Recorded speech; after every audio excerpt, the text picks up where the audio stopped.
Thank you very much. Bismillahirrahmanirrahim. So, thank you, sir, for the introduction. Pleasure to be here. I will keep it very brief to the point क्योंकि ये वो topic है जिससे हम सब familiar हैं. थोड़ा सा जो दो तीन मेन पॉइंट्स जस्ट रीइंफोर्स कर लेंगे मिलके, क्योंकि डिस्लिपिडीमिया एंड डायबिटीज़ इज समथिंग कि हम रोज़ ही देखते हैं और अच्छे खासे नंबर्स में देखते हैं. सो जस्ट थोड़ा सा टारगेट्स को रिवाइज कर लेंगे, थोड़ा सा टॉलरेबिलिटी पे बात कर लेंगे, और थोड़ा सा जो एक नई स्टैटिन है which is now available in the market, pitavastatin, so उसके बारे में थोड़ा सा बात कर लेंगे. We will keep it very brief, I promise you. So I will not take more than 12 और 13 minutes and that should be it. बाकी हम आपस में इंटरेक्ट करेंगे, एक्सपीरियंस शेयरिंग करेंगे, क्योंकि everyone has a lot of experience in managing lipids in diabetes. So let's make a start जी. First slide कर दें जी. Thank you. अच्छा, ये इस स्लाइड को इग्नोर कर दें. I would just like to ask के आजकल आप लोग टोटल कोलेस्ट्रॉल और एलडीएल कोलेस्ट्रॉल, जो हमारे मेन कार्डियोवास्कुलर रिस्क फैक्टर्स के लिए इंपॉर्टेंट हैं इन टर्म्स ऑफ लिपिड प्रोफाइल, आजकल आप लोग क्या टारगेट अचीव करने की जो है ना, what is your current targets in a patient with diabetes with no established cardiovascular disease and in a patient with diabetes who has established cardiovascular disease. So we will just go around the table. So पहले वो category जिनको diabetes है and hypertension, so multiple risk factors, but heart disease नहीं है, कोई cardiovascular established disease नहीं है, no stroke, no peripheral vascular disease. Yes, with they are high risk, और हमारे पास तो जो भी आता है वो हाई रिस्क ही कैटेगरी में होता है, with diabetes, hypertension and some degree of dyslipidaemia. So आजकल आप लोग क्या एम कर रहे हैं कि कहाँ लेके जाना है टोटल कोलेस्ट्रॉल और कहाँ लेके जाना है LDL cholesterol? I think it should be, LDL should be below 100. और sir total cholesterol, anyone else? Less than 150. 150. And we take it, these LDL, if the risk factors are more than 3, then we keep it below 80. 70, below 70. अच्छा, Risk factor ज़्यादा है. चलें उसको देख लेते हैं कि इस वक्त वो गाइडलाइंस कहाँ. गाइडलाइंस भी तो दो तीन अवेलेबल हैं, बट मोर और लेस 15-20 का ही फ़र्क है. Fresh guidelines are low density lipoprotein cholesterol target is 50 milligram. 50.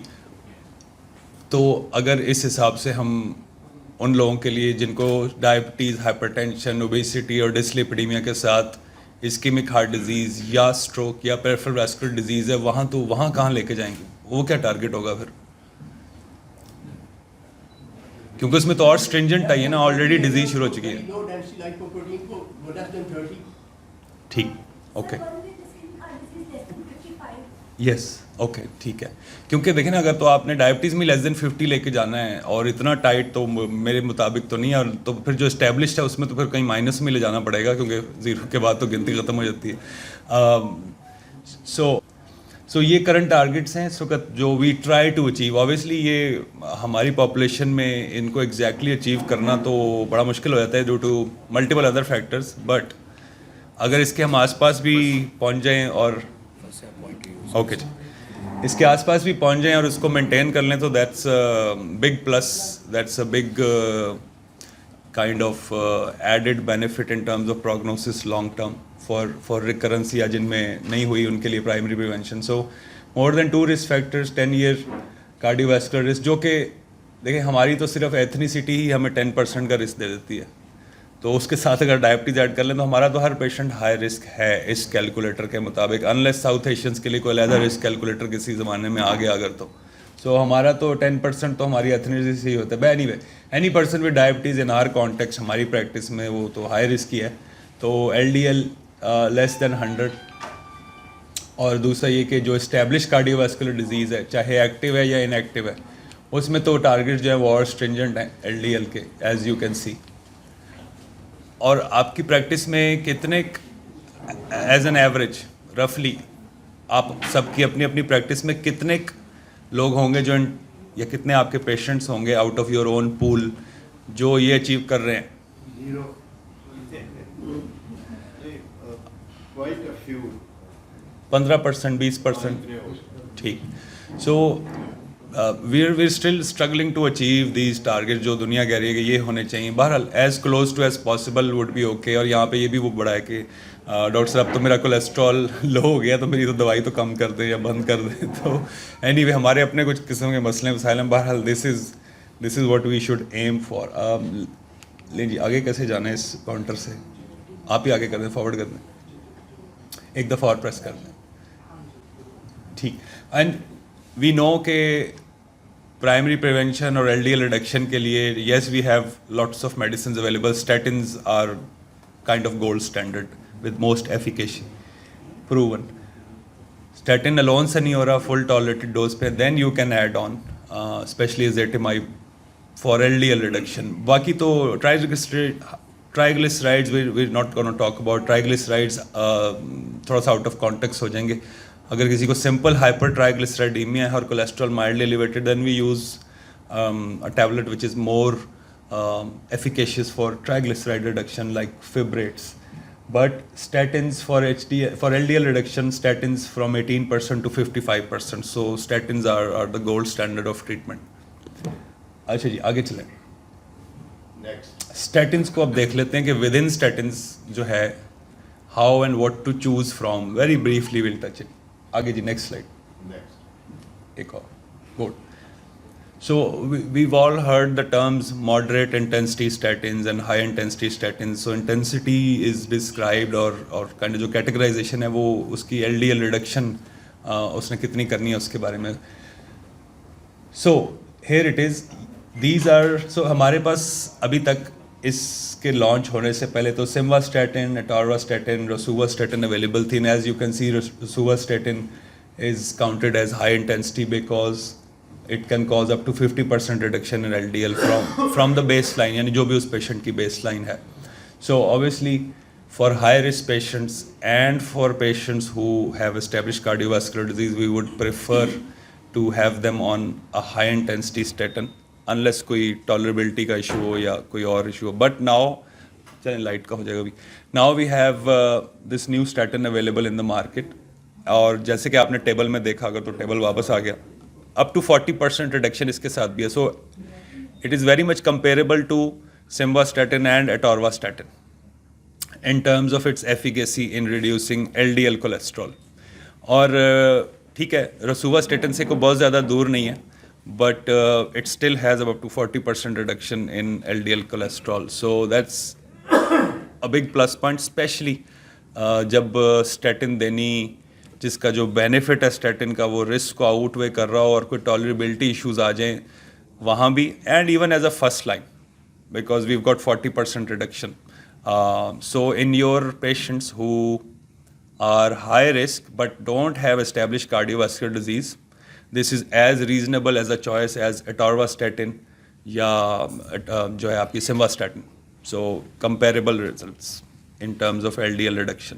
लें जी लाइट आ गई, आगे चलते हैं. सो पिटालोस्टेटिन पे तो वापस आ जाएंगे, उसका थोड़ा सा प्रॉज एंड कॉन्स डिस्कस कर लेंगे. But one other thing that I really wanted to cover was कि आप लोग सब ये जो स्टैटिन की टॉलरेंस का इशू है इसको फेस करते होंगे कि जी पेशेंट टॉलरेट नहीं कर रहा स्टैटिन को, ख़ास तौर पे इन टर्म्स ऑफ ये जो myalgias and muscle aches and pains. So how often do you see that happening in your own practice and how do you cope with it? क्या करते हैं? Not very often. Although there are certain patients who complain of pain in the leg, but not very often.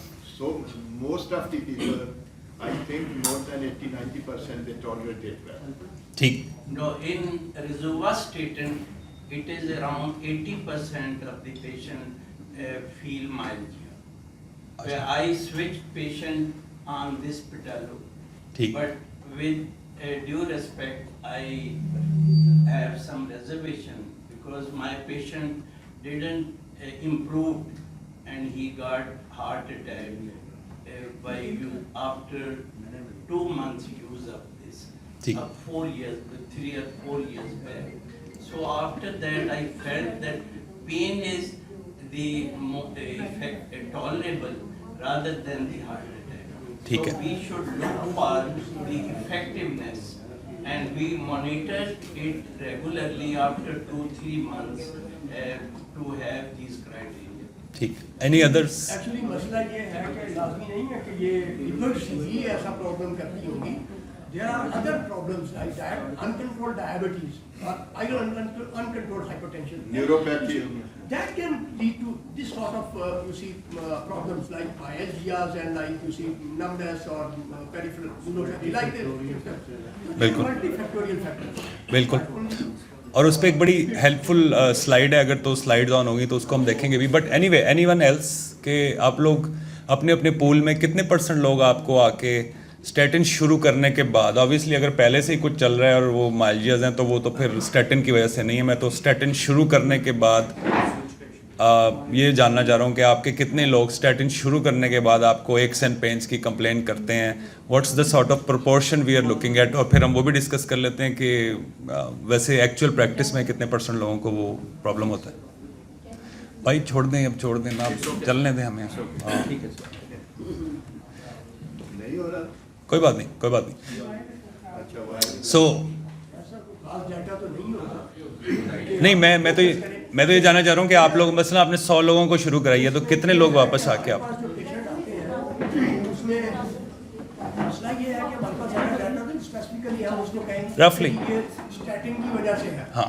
Other reason है तो हम उसको isolate नहीं कर सकते या पर्टिकुलरली फिक्स करेंगे कि it is because of this dyslipidaemia. ठीक, अदर रीजंस आर देयर. ठीक है. Sir, उनका जो बट question एट है योर ना, level question is quite discreet. Okay, while putting on the statin, have you already examined the patient that he has got the already existing these problems? So after that, you हाँ, starting that, exactly. what is the response of that in that patient? आप दे रहे हैं तो आपने कोई analyse किया इस तरह का, मतलब आपका एक्सपीरियंस है कि आप रफली यानी ठीक है. Yes, sir. With ओके, या fine, thank you. Anyone else? arthritis, fibromyalgia, rule out. ठीक. Then give statin. वो ठीक है, वो तो जाहिर है अगर किसी को ऑलरेडी हो रहे हैं माइल्जियाज, अभी आपने स्टैटिन शुरू करानी है तो आप पहले इन्वेस्टिगेट करेंगे, सॉर्ट आउट करने की कोशिश करेंगे, फिर ही शुरू कराएंगे. मैं तो हाँ ठीक, मैं तो ये पूछना चाह रहा हूँ कि अगर आपने 100 लोगों को स्टैटिन शुरू कराई है तो अंदाज़न रफली कितने लोग वापस आके कुछ हफ्तों बाद आपको अगले हफ्ते कहेंगे जी जब से आपने ये दवाई शुरू कराई है ना मुझे बड़ी दर्द मेरे है. पास 80% 80%. रोजुवा के साथ ठीक. less with Atarva, Okay. less with Sinta, Okay. Simva, Simva. and least with this. पटालो. ओके. जी जी. It's I think it's less than 10%. ठीक है, सही. अच्छा, जो अब वो स्लाइड्स नहीं है कोई बात नहीं, बहरहाल एनीवे जो ओवरऑल डेटा है ना सारी स्टेटिन्स के साथ tolerability issues specially in terms of muscle aches and pens वो कोई 15% है मैक्सिमम, 15%. और वो आपकी बड़ी इंटरेस्टिंग ऑब्जर्वेशन है कि आपने कहा है कि हाई इंटेंसिटी के साथ जो है क्योंकि रोसुवास्टेटिन हाई इंटेंसिटी है सो के इंसिडेंस उसके साथ ज़्यादा है. So that's something very interesting कि आपकी प्रैक्टिस में हाई इंटेंसिटी के साथ जो है. अच्छा, दूसरा ये कि Sorry, with ji. reservation, it also depends upon the scenario where we practice. The quality of the patient, the standard of the patient, and the awareness of the life ठीक. also depends. बिल्कुल. सो slide नहीं है, मैं आपको थोड़ा सा उसके मोटे पॉइंट्स रीड आउट कर देता हूँ. It's a very helpful slide by the American association of clinical endocrinologist in terms of कि जब आप स्पेसिफिकली स्टैटिन दे के एफिकेसी और वो तो चलें आप बाद में असेस करेंगे तो टॉलरेबिलिटी का इशू तो फ़ौरन ही सामने आ जाता है कुछ दिनों में, कुछ हफ्तों में. So the American association of clinical endocrinologist वो डिफाइन कैसे करते हैं स्टैटिन इंड्यूस्ड, यानी स्टैटिन इंड्यूस्ड. स्टैटिन शुरू कराने के बाद जो पहले से चल रहा है वो तो पहले से चल रहा है. दे से के bilateral muscle symptoms while managing statin intolerance and safety, खास तौर पे माइल्जिया. डेफिनेशन क्या है? बायोलैटरल मसल सिम्टम्स, पेन हो, वीकनेस हो, cramp, stiffness with onset of statin use.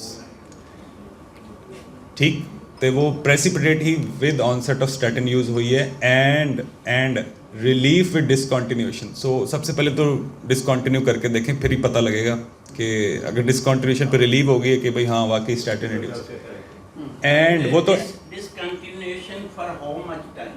Few days, कुछ दिनों में ही पता लग जाएगा। अच्छा फिर एक और एंड है, 3 एंड है इनके।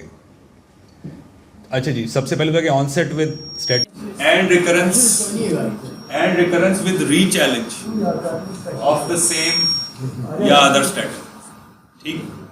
सो यानी ये काफ़ी सारे एंड हैं, यानी उसको डिसकंटिन्यू करें। वो बार बार उस पर एम्फोसाइज इसलिए कर रहे हैं कि उसका जो बेनिफिट्स हैं स्टैटिन्स के और कोलेस्ट्रॉल रिडक्शन के, यानी गिव अप ना करें। कुछ और स्ट्रेटजीज भी हैं, उसको भी देख लेते हैं। गिव अप ना करें, फर्स्ट इस्टेब्लिश कर लें कि हाँ ये स्टैटिन ही है। सो स्टैटिन यानी ऑनसेट, उसके बाद शुरू हुआ, डिसकंटिन्यूएशन के साथ रिलीफ हुआ और रिकरेंस हुई विद री-चैलेंज। सो अच्छा जी, और वही ना, वो इंसिडेंस अबाउट 15% है मैक्सिमम, या चलें 20% तक चला जाएगा। रैप्डोमाइलिसिस तो बहुत रेयर है, बट वॉच आउट। ज़्यादा किन लोगों में, वो कह रहे हैं ज़्यादा किन लोगों में रिस्क किन में है जिन ये स्टेटिन इंड्यूस्ड मायोपैथी या मायल्जियास का? Older people more than 75, females, low body mass index यानी कि thin lean, history of muscle symptom, जिनको पहले ही चल रहे होंगे उनको रिस्क ज़्यादा है, अग्रीड। इम्पेयर्ड रीनल और हेपेटिक फंक्शन, डायबिटीज़, कुछ और मेडिसिन हैं विच कैन काइंड ऑफ, जिससे कहते हैं ना कि वो एग्रेवेट हो सकता है। मतलब अगर वो फाइब्रेट्स ले रहे हैं, 2 एंटी लिपिड ड्रग कंबाइन करते हैं, मुझे तो हमेशा जो है ना हॉल पढ़ते हैं कि यार रैप्डोमाइलिसिस ना हो जाए, वो बड़ा रिस्की काम है। So really think about combining 2 statin medicines. Obviously low vitamin D, अब हमारी तो तकरीबन सारी पॉपुलेशन ही विटामिन डी डेफिशिएंट है। सिम्टोमेटिक कितने हैं वो हम देख ही लेते हैं। एक्स एंड पेन्स तो बहुत ज़्यादा लोग कंप्लेन करते हैं यहाँ पे, इवन विदाउट स्टैटिन्स। कोई एक्यूट इन्फेक्शन चल रही हो, अनडायग्नोज, अनट्रीटेड या पूरी तरह मैनेज्ड हाइपोथायराइडिज्म ना हो, तो उसमें भी बहरहाल ये कुछ रिस्क फैक्टर्स हैं। Prevention, how can you prevent? Assess pre existing symptoms, reinforce, counselling बड़ी ज़रूरी है। काउंसलिंग बहुत ज़रूरी है कि भाई बेनिफिट्स जो हैं दे आउटवे द रिस्क। एक स्ट्रेटजी ये है कि लोअर डोजेस इस्तेमाल करें उन पेशेंट्स में जो हाईएस्ट रिस्क हैं इनटॉलरेंस के।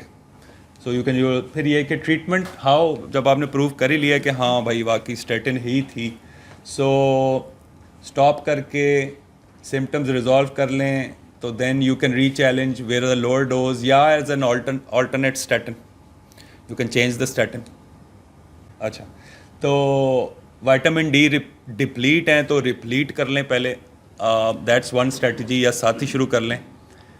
कुछ स्टैटिन्स के साथ ये है कि कोएंजाइम Q10, क्योंकि वो उसको थोड़ा सा डिप्लीट करती हैं, तो वो साथ ही आप उसको दे दें, या अगर हो रहा है तो coenzyme Q। But I am not a big advocate कि एक चीज़ का कोएंजाइम करता क्या है? कोएंजाइम Q सर, सारी जो रेस्पिरेटरी उसकी, हाँ एग्जैक्टली, और जो सारी उसकी हर सेल की, हर मसल की respiratory drive, antioxidative mechanism, so that can help. Patient की सिम्टम रिलीव हो जाती है उससे? सिम्टम्स आप उसको उसके साथ ऐड ऑन दे दें, तो इट हैज़ बीन शोन कि it can improve the tolerability. But मैं कोई बहुत बड़ा एडवोकेट नहीं हूँ कि एक साइड इफ़ेक्ट को ख़त्म करने के लिए एक और दवाई ऐड कीजिए। पहले लोग इतना पिल बर्डन काफ़ी ज़्यादा होता है आमतौर पे यहाँ पे लोगों का, तो बहरहाल that's individual. Next alternate may be that decreasing the dose of statin जी। and adding the ezetimibe. बिल्कुल, वो यानी you can mix and match to give the benefit. एक और स्ट्रेटजी ये है, एक और strategy, if patient is struggling, एक और स्ट्रेटजी है कि डोज रिडक्शन है, ऑल्टरनेट स्टेटिन है, या ये कि डोजिंग जो फ्रीक्वेंसी है वो 1 to 3 times a week। यानी दीज आर, जिसे कहते हैं ना कि थोड़ी सी स्ट्रेटजीज हैं टू इंडिविजुअलाइज, ताकि टॉलरेंस को बेहतर किया जाए, एडहेरेंस को बेहतर किया जाए। सो ये मुख्तलिफ स्ट्रेटजीज हैं, बजाय इसके कि हम वो चैप्टर ही स्टैटिन क्लोज कर दें, क्योंकि बेनिफिट बहुत ज़्यादा है। So alternate statin, dose reduction, frequency कम करके, ये 2-3 चीज़ें जो ट्राई की जा सकती हैं। सर ये वंस वीकली में कितनी इफेक्टिव है? वंस वीकली में ऑब्वियसली फुल वीक से इफ़ेक्टिव तो नहीं है, but some reduction would still be beneficial, क्योंकि हमें पता है कि the more you reduce LDL, जो कार्डियोवास्कुलर रिस्क है उसमें इंप्रूवमेंट आनी है। तो अगर चलें 40% नहीं आ रही, अगर 10-15% भी आ रही है, तो वो भी लॉन्ग टर्म ट्रांसलेट तो होगी रिस्क रिडक्शन में। So something is better than nothing, क्योंकि इसकी भी एफिकेसी है। Any LDL reduction is beneficial from wherever it is. So that's why we are really pushing कि जो है ना उसको ट्राई किया जाए। अच्छा जी भाई पिछली स्लाइड पे जाएं ज़रा, बस नहीं अगली वाली हमने पटालो की पेटावास्टैटिन की बात करनी है थोड़ी सी, अगली बस। अच्छा अब ये जो न्यू सॉल्ट है pitavastatin is available in 1, 2 and 4 milligram dosing, और उसकी भी बात कर लेते हैं। जो यूनिक चीज़ है वो ये है कि साइटोक्रोम P450 से इसका कोई बहुत ज़्यादा मेटाबॉलिज्म नहीं है। It is water soluble, does not enter the brain, so वो बैरियर क्रॉस नहीं हो रहा। और ये वाली जो स्टैटिन है ये कोएंजाइम Q10 को लोअर नहीं करती, hence theoretically it should be more tolerable. अब यहाँ पे वो आएगा, अब अभी ऑब्वियसली लॉन्ग टर्म स्टडीज़ तो अवेटेड हैं, kind of newish thing, but theoretically as per mechanism it should cause less tolerability issue. So अब द हाउस इज़ ओपन, अगर आप लोग कुछ अरसे से पेटावास्टैटिन यूज़ कर रहे हैं, how have you found out कि टॉलरेबिलिटी कैसी है और एफिकेसी कैसी है? क्योंकि एफिकेसी का क्लेम है कि 40% reduction in LDL from wherever the patients is when you start. So sir आप बता दें, पहले आप अभी कह रहे थे। सर मैं Experience. खानी है in my experience its tolerability is very good but its effectiveness is questionable। Okay आप कितने अरसे से प्रिस्क्राइब कर रहे हैं? मैं 4-5 years से किया, few patient, ठीक all those patient could not improve, ठीक है, then I quit it। यानी tolerability is good, better, but efficacy पे यू हैव सम रिजर्वेशंस। और आपने डोज कौन सी आप usually dose? First I used 2 months 2 milligram, ठीक है, then for next 2 months 4 milligram। ठीक, क्योंकि starting dose is 2 milligram and then you can titrate up to as per LDL and tolerability you can go up to 4 milligram. ये उसकी usual dose है। किसी और का एक्सपीरियंस हो पेटावास्टैटिन की प्रिस्क्राइबिंग का, टॉलरेबिलिटी का, LDL रिडक्शन का, तो please feel free to share. I think most of the statins they are equally effective. थोड़ा बहुत difference होगा 5%। मैक्सिमम 5 to 10% है, जैसे हमने टेबल में देखा। Most of इससे हमें खैर इतना ज़्यादा तो एक्सपीरियंस नहीं, लेकिन otherwise mostly they are well tolerated. बहुत कम पेशेंट, और ये मेरा ख्याल है जो मैं 10% कह रहा था, 10 to 15% ओवरऑल इतना ही इंसिडेंस है। बहुत ज़्यादा पेशेंट्स हम नहीं देखते विद मसल पेन, और एफिकेसी इज ऑलमोस्ट कंपेरेबल। अलबत्ता हर एक की ज़ाहिर है डोज की, आप रुबा की कम देना पड़ती है, एटारवा की उससे ज़्यादा, सिग्मा की उससे ज़्यादा, ठीक, जो जो लेटेस्ट है इनकी कम डोज देना पड़ती है, दैट इज द डिफरेंस। लेकिन बिल्कुल सही। एज पर एविडेंस एफिकेसी तो यानी एविडेंस की हद तक, अब हम बात करें एक्सपीरियंस की, ऑन ग्राउंड एक्सपीरियंस की बात करें तो 40% LDL रिडक्शन तो स्टडीज़ के मुताबिक है, बट अब बाकी जो है बात आ गई कि who has been using it, tolerability कैसी मिली, LDL रिडक्शन कैसी मिली। Anyone else would like to share their experience? Sir ये कीमत को भी कंपेयर करें ना। कीमत बताएं जी कंपनी वालों, कीमत बताओ। Price 1 milligram। Remember starting dose is 2 milligram and you can go up to 4 milligram। 2 milligram starting dose है। हाँ जी, pricing। Three strengths हैं predominantly 0.4 milligram. This 20 kilo per tablet goes at 15, 25 और 35। 15-25 अफोर्डेबल तो है, जैसे सर बता रहे हैं जिन्होंने ज़्यादा यूज़ की, और टॉलरेबल भी है। अब जो एफिकेसी है वो हम सबके अपने अपने एक्सपीरियंस होंगे once we start to prescribe it. बाकी जो 2-3 और मोटी मोटी चीज़ें वो यही हैं कि obviously not to be given in pregnancy, not to be given to child bearing age females who are planning a pregnancy, active liver disease में, just like any other statin. जी जी, कोई स्टैटिन भी नहीं दे सकते प्रेगनेंसी में नहीं, कोई स्टैटिन भी नहीं दे सकते। lactating mother, फेवरेट दे सकते हैं, वो भी लेटर हाफ ऑफ प्रेगनेंसी में, अनलेस मैंने खुद स्टैटिन और फेवरेट दी हुई है प्रेगनेंसी में, बट वो कंडीशन क्या थी? वो थी कि the pregnant lady without known diabetes presented with pancreatitis and mixed dyslipidaemia, जिसमें ट्राइग्लिसराइड्स तो हज़ारों में थे और कोलेस्ट्रॉल सैकड़ों में था। अब वहाँ पे मदर और बेबी और पेनकटाइटिस अक्यूट, यानी कुछ रेयर चीज़ें जहाँ ज़िंदगी और मौत का हो तो वहाँ आपको एक डॉक्यूमेंटेड रिस्क लेना पड़ता है. अल्हम्दुलिल्लाह she did really well, but otherwise yes, no statin, no tablet. Fertile lady has got very good result without statin.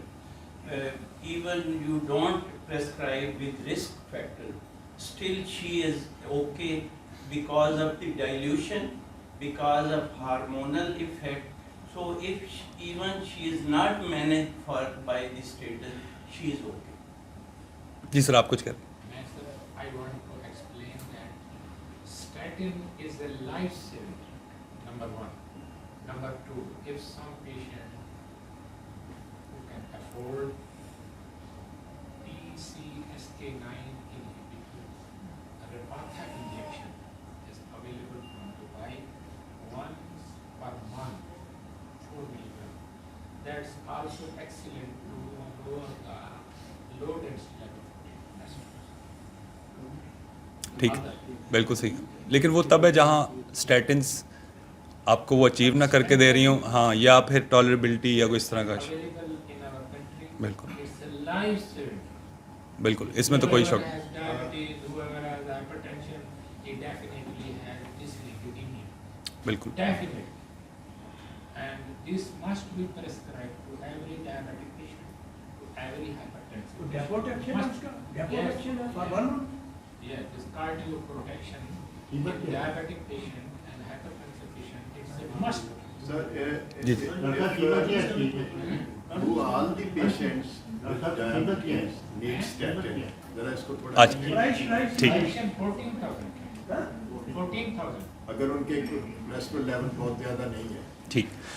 अच्छा, सर पूछ रहे हैं कि does every person with diabetes need a statin?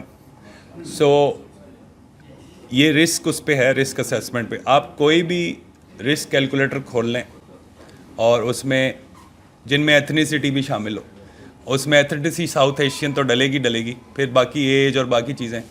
So irrespective of what their cholesterol is, उनका risk हमारे यानी south Asians का risk 20% से ज़्यादा ही आना है.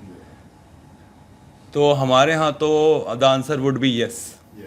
हाँ, हमारे यहाँ तो आंसर वुड बी येस, क्योंकि हमारे यहाँ तो आप बेशक 8-10 अगले आने वाले पेशेंट्स को रिस्क कैलकुलेटर में डाल के देख लें, आपको 20% से ज़्यादा ही मिलेगा.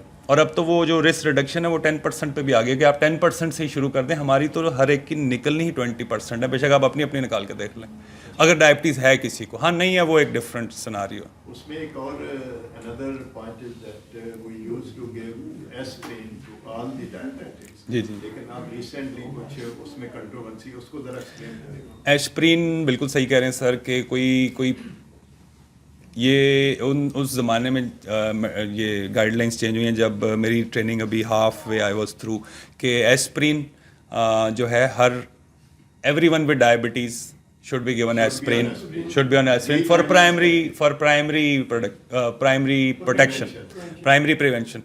So उसके बाद दो बड़ी मेगा स्टडीज आई, उसमें एक में जो है GI ब्लीड का रिस्क जो है उसने थोड़ा सा उसको आउटवे कर दिया बेनिफिट्स को. Acid peptic disease. हाँ, एसिड पेप्टिक डिजीज और अपर GI ब्लीड, और एक और आई जिसमें थोड़ा सा इंट्रासेरेब्रल ब्लीड, वो कोई इतनी बड़ी नहीं थी लेकिन था. तो फिर आहिस्ता आहिस्ता उसके बाद कुछ और स्टडीज़ में अब ये है कि not to everyone but to high risk, highest risk. बल्कि अब वो हाईएस्ट रिस्क में भी आप देखें कि हमारे तो सारे हाई रिस्क में चले जाते हैं.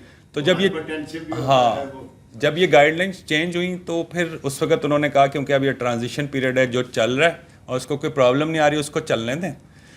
जो नए लोग हैं जो कैंडिडेट्स फॉर लोप्रिन या एस्प्रिन लग रहे हैं, उनको फिर आप इसके मुताबिक उनका रिस्क वो करके दें. अच्छा सर, इसमें इस किस्म के पेशेंट अगर किसी को खुदा न खास्ता को डेंगू हो जाता है, जी. तो क्या एस्पिरिन हमने कंटिन्यू रखनी है उसको?